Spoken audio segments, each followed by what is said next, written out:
Hey guys, welcome to JEE Main revision series. और इसमें जो हमारा अगला क्वेश्चन है वो इंटीग्रेशन पे बेस्ड है। इंटीग्रेशन गिवन है 1 to a, जहां पे जो a की वैल्यू है वो 1 से बड़ी है और ये ग्रेटेस्ट इंटीजर x के फॉर्म में गिवन है इंटीग्रेशन। और चार ऑप्शंस गिवन है कि हमें बेसिकली इंटीग्रेशन का वैल्यू निकाल के दे दो और वो a के फॉर्म में ही है। तो मैं क्या बोलूंगा, अगर a ग्रेटर देन 1 है तो मुझे दिख रहा है f(1), f(2), ये सब सारे ऑप्शंस में आ रहे हैं। दिस मीन्स a की वैल्यू मैं कुछ देर के लिए बहुत ही बड़ा मान लेता हूं। सपोज a 1000 है, 1 लाख है, इस तरीके से बहुत ही बड़ा नंबर है। तो अब हमें इस क्वेश्चन में क्या याद रखना है? बेसिकली हमें ये याद रखना है कि जब भी इंटीग्रेशन के अंदर ग्रेटेस्ट इंटीजर x आ जाए तो क्या करना है हमें। तो इंटीग्रेशन के अंदर ग्रेटेस्ट इंटीजर x आ जाए तो हमें यह पता होना चाहिए कि ग्रेटेस्ट इंटीजर x की जो वैल्यू होती है वो हर एक इंटीग्रल वैल्यू पे चेंज होती है। मतलब क्या है? मतलब यह है कि अगर मैं x की वैल्यू 1 से 2 के बीच में लूं तो ग्रेटेस्ट इंटीजर x की जो वैल्यू आएगी वो 1 आएगी। सिमिलरली अगर मैं x 2 से 3 के बीच में लूं तो ग्रेटेस्ट इंटीजर x की जो वैल्यू आएगी 2 आएगी। x 3 से 4 के बीच में लूं तो 3 आएगी। सिमिलरली ऐसा बढ़ता जाएगा। तो बेसिकली हमें इंटीग्रेशन कैसे करना पड़ेगा इस चीज का? तो याद रखना, जब भी ग्रेटेस्ट इंटीजर आए इंटीग्रेशन को तुम्हें ब्रेक करना पड़ेगा हर एक इंटीग्रल पॉइंट पे। अब ब्रेक कैसे करते हैं उसके लिए हमारे पास एक प्रॉपर्टी पता होता है, दैट इज अगर मेरे पास इंटीग्रेशन a से b हो fx dx तो इसको हम इनफाइनाइट पॉइंट्स तक ब्रेक कर सकते हैं। मतलब क्या है, a से मैं चले जाऊं b1 fx dx plus b1 से b2 fx dx plus b2 से b3 fx dx। इसी तरीके से मैं ब्रेक करता जाऊंगा। सपोज इंटीग्रेशन bn से b fx dx, मतलब a से b के बीच में मैं कितना भी इंटरवल ले लूं उससे कोई फर्क नहीं पड़ेगा। हो सकता है ये इंटरवल a से b के बीच के बाहर भी हो तो चलेगा। अच्छा, तो मैंने ये 1 से a वाले इंटीग्रेशन को ब्रेक करना स्टार्ट किया। कहां पे? हर एक इंटीग्रल पॉइंट पे, ताकि जो ग्रेटेस्ट इंटीजर x का वैल्यू है वो एक कांस्टेंट आता है, वो कांस्टेंट मुझे पता चल जाए। जैसे कि मुझे जो ये इंटीग्रेशन गिवन है 1 से a greatest integer x into F dash x dx, इसको मैं ब्रेक कैसे करने वाला हूं देखो।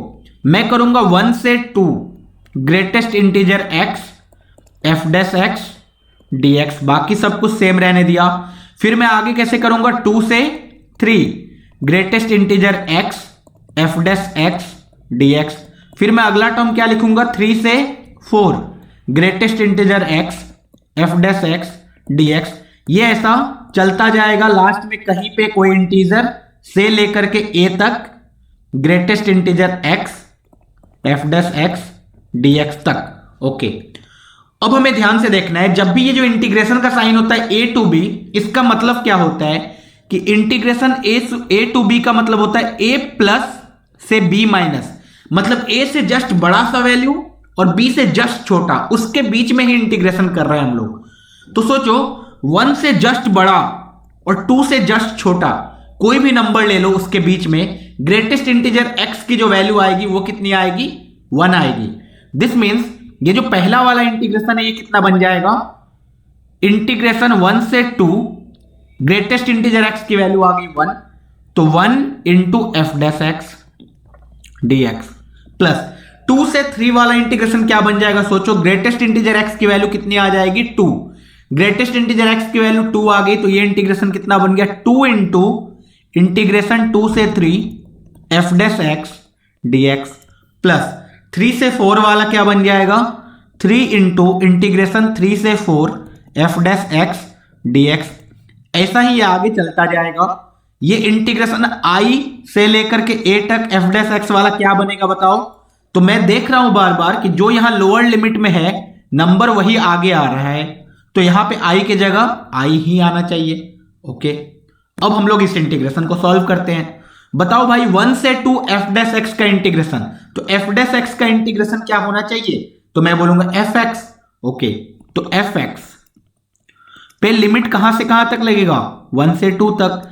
Similarly 2 time F x limit कहां से कहां तक लगेगा, 2 से 3 तक।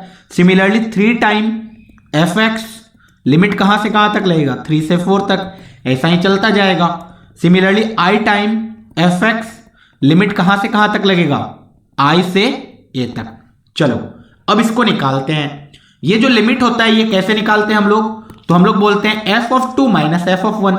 सो ये जो लिखा हुआ है ये लिखा हुआ है F of 2 minus F of 1 plus 2 times F of 3 minus F of 2 plus 3 times F of 4 minus F of 3 plus 4 time क्या होना चाहिए F of 4 minus F of 5 minus F of 4, ऐसा चलता जाएगा, plus I times F of A minus F of I, ऐसा चलेगा।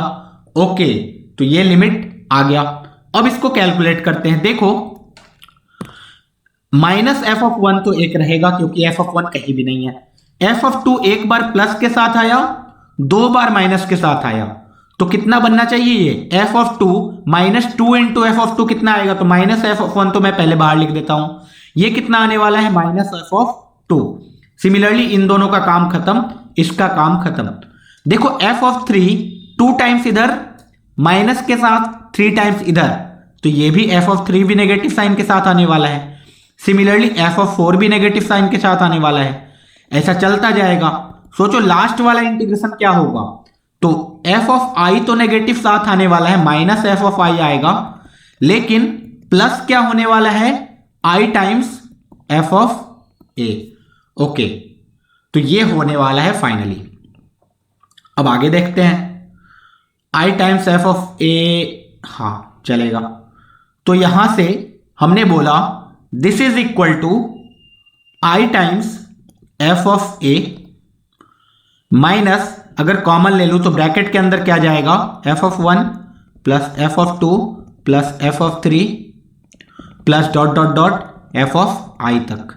अब ये बताओ आई कहां तक है, तो एक्चुअल में मुझे नहीं पता है, तो मैं क्या करूंगा आई से ए वाले इंटरवल के बारे में सोचो। मैंने ए कुछ देर ले लिया 999, सपोज 999 नहीं, इंटीजर ले लोगे तो वो तो इंटीजर तक ही जाएगा।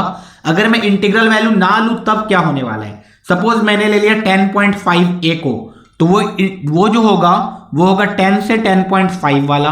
अब आई के जगह क्या आ जाएगा 10 आ जाएगा, तो 10 से 10.5 वाला जो लिया तो आई के जगह एक्चुअल में क्या आया 10 आया।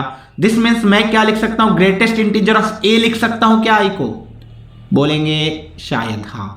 तो आई जो आएगा वो आएगा greatest integer of A multiplied by F of A minus bracket के अंदर F of 1 plus F of 2 plus dot dot dot F of greatest integer of ए।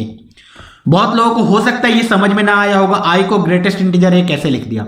ऐसे सोचो अगर ए एक इंटीग्रल पॉइंट होता तब तो हमारा हूबहू आंसर आ जाता, लेकिन अगर ए इंटीग्रल पॉइंट ना होता, सपोज 10.5 होता, तो लास्ट वाला इंटरवल क्या होता, मैं बोलूंगा 10 से 10.5 होता। अच्छा, तो इसके आगे जो इंटीजर आता वो क्या आता, मैं बोलता 10 आता। तो मैंने वही तो बोला 10.5 का अगर ग्रेटेस्ट इंटीजर ले लोगे तो कितना आएगा, वो भी 10 ही आएगा। तो मैंने बोला इसके आगे एक्चुअल में ग्रेटेस्ट इंटीजर ऑफ ए ही आ रहा है। तो फाइनली आंसर ये होना चाहिए हमारा A into greatest integer of A into F of A, ये वाला तो नहीं होगा, minus F of 1 plus F of 2 plus F of greatest integer. कौन सा ऑप्शन, बी वाला ऑप्शन। तो इस क्वेश्चन से बेसिकली हमने क्या सीखा, जब भी ग्रेटेस्ट इंटीजर गिवन हो इंटीग्रेशन के अंदर हमें इंटीग्रेशन को ब्रेक करना होगा सारे इंटीग्रल पॉइंट्स पे, उसके बाद लास्ट में थोड़ा बहुत एनालिसिस करना होगा ए क्या है नहीं है। अगर ए इंटीजर होता तब तो ये directly greatest integer of A ही बन जाता, लेकिन अगर ए इंटीजर नहीं था इसके कारण से हमें यहां पे एनालाइज करना पड़ा कि आई के जगह मैं क्या लिखूं, और बाकी क्वेश्चन तो बहुत ही आसानी से सॉल्व हो गया।